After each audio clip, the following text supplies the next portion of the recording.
नमस्कार दोस्तों, राधे राधे। मैं दीप रामगढ़िया आप सभी का अपने YouTube चैनल पर हार्दिक स्वागत करता हूं। यदि आपने अभी तक चैनल सब्सक्राइब नहीं किया है तो सब्सक्राइब जरूर करें और बेल आइकॉन भी दबाएं, जिससे आने वाले नए वीडियोस के नोटिफिकेशन आपको मिलते रहें। दोस्तों, हमारी पिछली वीडियो में हमने चर्चा की थी पितर दोष के प्रकार, जैसे कि देव ऋण, ऋषि ऋण तथा मनुष्य ऋण। इसी जानकारी को आगे बढ़ाते हुए आपको जानकारी देते हैं कुछ ऐसे लक्षणों के बारे में जिनसे पता लगे कि आपके पितर आपसे नाराज हैं और उनकी कृपा प्राप्ति के लिए आपको कुछ विशेष उपाय करने की जरूरत है।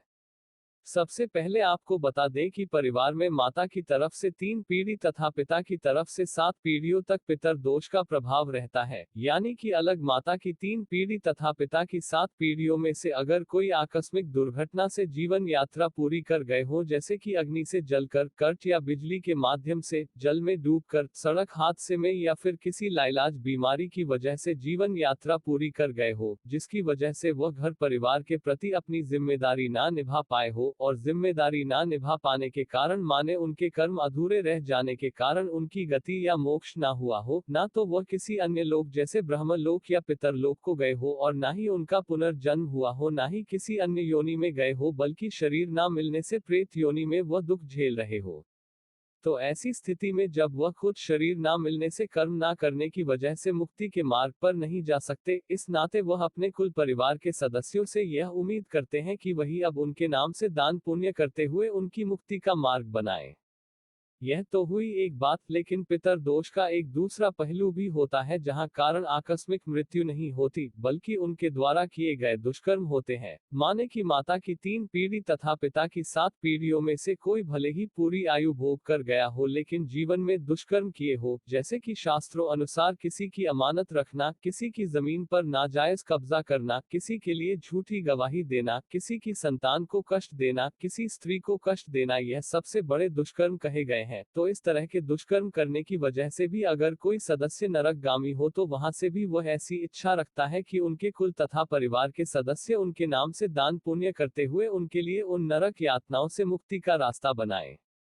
और क्योंकि वह नरक यातनाओं में होते हैं, हमें वह सिर्फ आभास करवाते हैं कि उनको मदद की जरूरत है। कभी वह हमारी व्यक्तिगत तरक्की में बाधा डालते हैं, कभी शिक्षा प्राप्ति, कभी नौकरी प्राप्ति, तो कभी विवाह तथा संतान प्राप्ति में बाधा डालते हैं, तो कभी चोट तथा दुर्घटना के रूप में हमें शारीरिक कष्ट देते हैं। यह सब पितर दोष के लक्षण होते हैं जो पितर दोष पीड़ित व्यक्ति के जीवन में देखने को मिलते हैं। अब आपको जानकारी देते हैं कि जन्म कुंडली में भाव तथा ग्रहों की स्थिति के आधार पर कौन से लक्षण पितर दोष को दर्शाते हैं। दोस्तों, जैसे कि हमने ऋषि ऋण की बात की, जो कि हमारी शिक्षा प्राप्ति तथा संस्कार से संबंधित होता है, जैसे कि हमारी माता हमें जन्म देती है, हमारा पालन पोषण करती है, इस नाते ऐसे ऋण का कारक ग्रह चंद्रमा और जन्म कुंडली के चतुर्थ भाव से यह ऋण संबंधित होता है।